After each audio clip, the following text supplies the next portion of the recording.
wondered if you could compare what December 3rd was like, season 1 in Toledo versus now.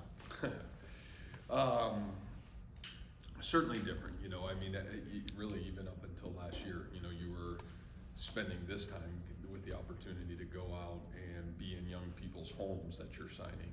And as the head football coach, I really enjoyed that. You know, the opportunity to see these young people in their setting and have an opportunity to, you know, yes, you know, they're coming at that point. It's great that it's moved up, but the opportunity to be in their space, seeing them function and, you know, see them around their families, you know, where are they coming from? And I think we've lost that obviously in the new recruiting cycle. And so it's drastically different that way in recruiting, and then let alone, man, you talk about your team, you know, and at that point you're either practicing or getting excited about, you know, getting a bowl game opportunity, and to now you're trying to figure out who's staying and who's going and what does that all look like. So it's just it's a new era, it's a new time, but it's drastically changed for sure. I was gonna ask about that retention and recruiting aspect of it. Has that grown, and how does having one portal maybe change that versus that crazy one, which would be right in the middle of bowl prep? Yeah, I think that'll be, I think number one, I think that'll be interesting. I like one portal window. Is it the right place? Is it not? What are the ramifications of that? I think those things are all going to be interesting to see how that plays out over the course of this year, just because it is so new. But it's certainly nice that you're not living in it during bowl prep and preparing for a game. And then I think the other part of it is it's nice to have your team and know pretty much what your team's going to look like when you come back here to start school in the winter semester. And I still think building a football team through January on is really critical when you're talking 18 to 22 year olds. When you're talking professional athletes, that may be different, but when you're talking college athletes that are still growing physically, mentally, and emotionally, I think those are things that you need that time to really build the team the right way. Hey, Coach, wanted to ask about a couple of these guys. Mason, with his family legacy here, what was that recruitment journey like? Yeah, I think it was really rewarding for Mason, for Todd, for the entire family. I just, you know, I think anytime, and Mason had been here so many times, and obviously Todd has been back around our football program during, you know, our 10 years here of, you know, just back and involved, which I really always appreciated. And I think the pride that you would have as a father to see your son have the ability, not only as an offensive lineman, and he was a quarterback, you know, see this young man like physically mature into this really special football player, but then to be able to do it at the level where he can compete at this level, and have a chance to go to your alma mater, I think it was really rewarding and really special. And so for his family, for you know his parents, it was really it was great when he committed, and it's been really awesome to watch, you know, just that journey. He's been a great leader of this recruiting class, and it's been awesome to watch him, and he'll be a great leader on this football team someday. He's got that kind of ability and potential for sure. And then with Lucas Tenbrock, another guy with a really cool football journey. I mean, big punter. What are you expecting from him? Yeah, you know, I still feel like for us, you know, Midwest, man, I told Perk in our exit meeting on Monday, I said, boy, we've done it in the rain. You had to do it in, you know, 30-mile-per-hour winds, and, you know, you've had to do it in the snow, and you've done an unbelievable job every step of the way. And, you know, I just think we do special teams in a really unique place in college football, you know, and so to have the right guys that have grown up in those environments and those spaces, I think is really important. And obviously Lucas has certainly done that. So I think he's got great ability, he's got great potential, and he's coming in. Obviously we're losing a great one, and we're going to gain a great one, and so we're really excited about that. Coach, this class as a whole, how excited are you to bring it into the fold? Yeah, and I've always said this, I preface I've always loved, I think even as a young coach, I love signing day press conference, because everybody gets up there and tells everybody how great they are. And the reality is you won't know for 2 or 3 years. But what I do know is one of the things I'm really excited about this group is, again, 10 years being somewhere, you know who fits, you know what you're looking for, and you haven't wavered. And, you know, I think when you look at every one of these young men and you hear their story, I think you see the success they had and their teams, their individual successes, the leadership that's coming in. I think it fits everything that this program's been built on. And so I'm really, really excited about the quality of character of the humans that are coming in, the families. I think it's been a credit to, Hooj and his staff. I mean, our ability to continue to uncover elite football players that come and are looking for the right opportunity at the right place. And that part of it I'm really proud of and really appreciative of. Edge rusher Elijah Reader is kind of a late evaluation for you guys. How excited are you to kind of hopefully find a diamond in the rough, I'm sure, from your perspective? Yeah, and sometimes we gotta kind of wait to do things every once in a while, because I feel like sometimes when we do things too early, the whole world finds out. So, sometimes you gotta keep it close to your vest. And, I think Elijah's kind of one of those guys. He's got elite traits, size, 6'8" wing, a guy that's got great size, great ability. We brought him in this weekend when we got back from, Oklahoma. And, it's just, great mom, great family, great skill set. It's gonna be really fun to see where he's got the ability to go. And again, a credit to our recruiting staff. I mean, the time and effort and energy that we continue to put into high school recruiting. We're always gonna keep some scholarships back every year for these purposes. Who shines as seniors?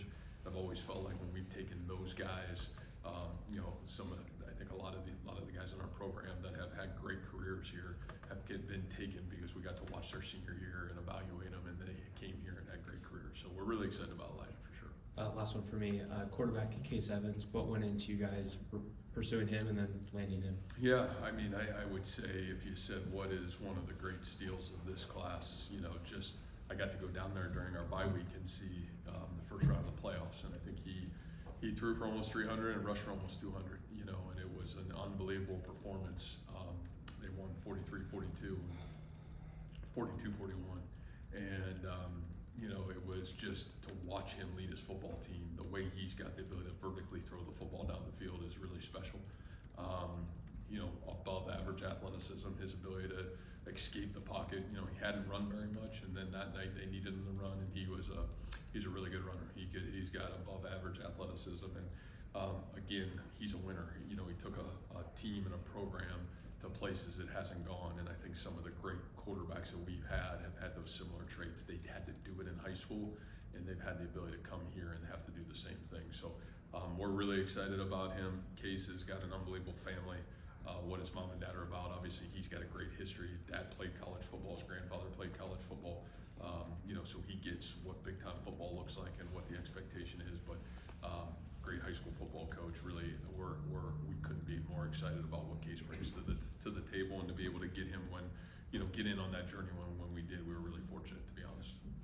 Rob asked you how things have changed over 15 years, but how have things changed over the last 4 as NIL has kind of grown into itself, and now revenue sharing is established?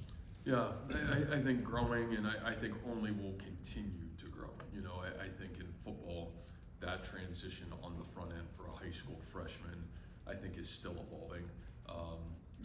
But I think it's only getting more, real and more challenging to figure out how do you balance a roster at that point of your career to, the retention part of your career. And so, and challenging here, with, what is the commitment globally to that process, So I think those things are just a unique time, and you do what you can and you try to do it the right way. And I still think the number one priority, which I think why you see a football team that had the ability to lose some games, come back and win their last 3, is because we've never tried to put the individual above the team. We've always tried to put the team first and make sure we're doing right for the team, and then obviously try to do right by every individual. And that's what we'll always try to do. I think that's the most important thing, and that's the only way I really know how to do it.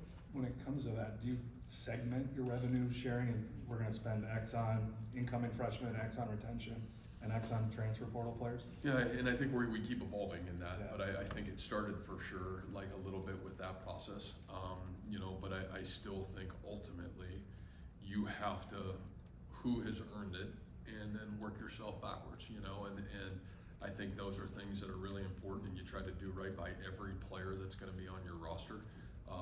And you hope that we continue to try to do right for our players here as a university. I think that's a global, when you're dealing with football and we see what's going on right now in college football, is everybody's upping the ante, right? It's not just normal anymore. It's real, and you have to be willing to do right by those players, and I think that's the one thing I hope we'll continue to do.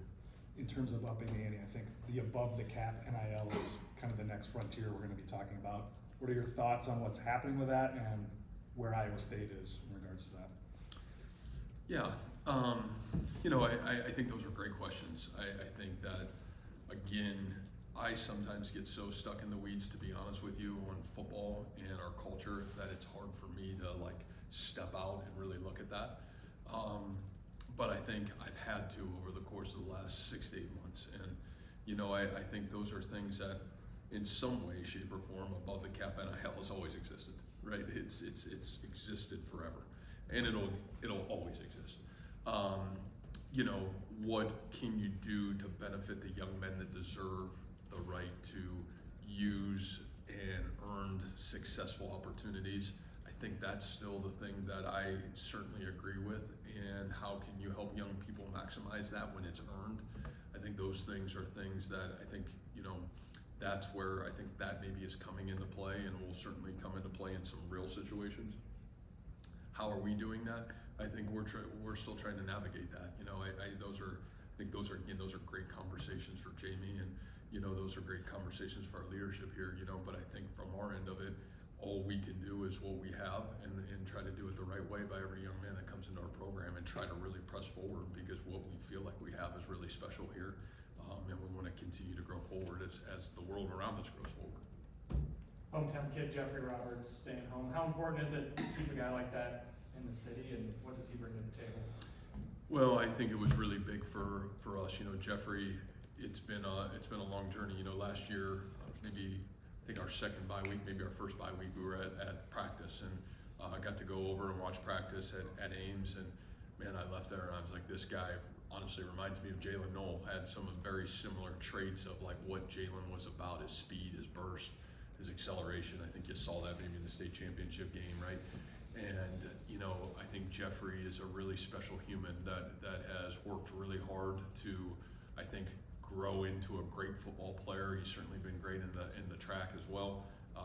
And then I think when he decided to go to Dowling, in tough situation at Ames, they didn't have a football coach for a while. He chooses to go over to Dowling Catholic, and I think we all know what kind of football coach obviously Coach Wilson is, and I think you just saw him just keep getting better and better. So, won a state championship. I think he's got a chance to finish, at Dowling with a great degree, and we're really excited about what he's about, who he is, what he stands for, and I think anytime, and we've talked about this, anytime you can get a young man from this state to stay home, they want to be a Cyclone and be a part of this program. We're really grateful for that, and Jeffrey's no different. And then 5 of the top 10 from the state of Nebraska. What led to success in that state, and what did you see out of there? Yeah, I mean, again, I said this when we got the job here, 6-hour radius is going to be our #1 priority, and it is our #1 priority. We try to do as great of a job as we possibly can, to get the right players, the right young men, and, we thought it was a tremendous year over in the state of Nebraska, and obviously, we've tried to get guys that understand the value of what it means to play at Iowa State, and I think when you put 6 hours around our doorstep, I think young men understand who we are, what our program's about now, and trying to find the right guys that fit us, and we feel like that. I mean, those young men that we got coming, I think are some of the real special gems of this class, and I think we're really excited. A couple state champions. Kean played in the state championship game last week, and man, guys that are competitive winners, and so we're super excited about that. And then you go up to Minnesota, you get the Minnesota Player of the Year, and that's obviously the last guy worked out really well. That came with that same kind of mentality, and I think Caleb is no different. I got to go watch him on a bye week, and I saw this poor guy rush the ball. It's kind of like probably what you guys say with us, with some of our guys. Man, he had to rush it 40 times in the game, and it was like, holy smokes, how many more hits can this guy take? But, just tough, physical, and he's going to fit right in. So we're really excited about that as well. Another Eskilson bro. How much different was this recruitment from the first one? Yeah. Well, Zach is, I don't know.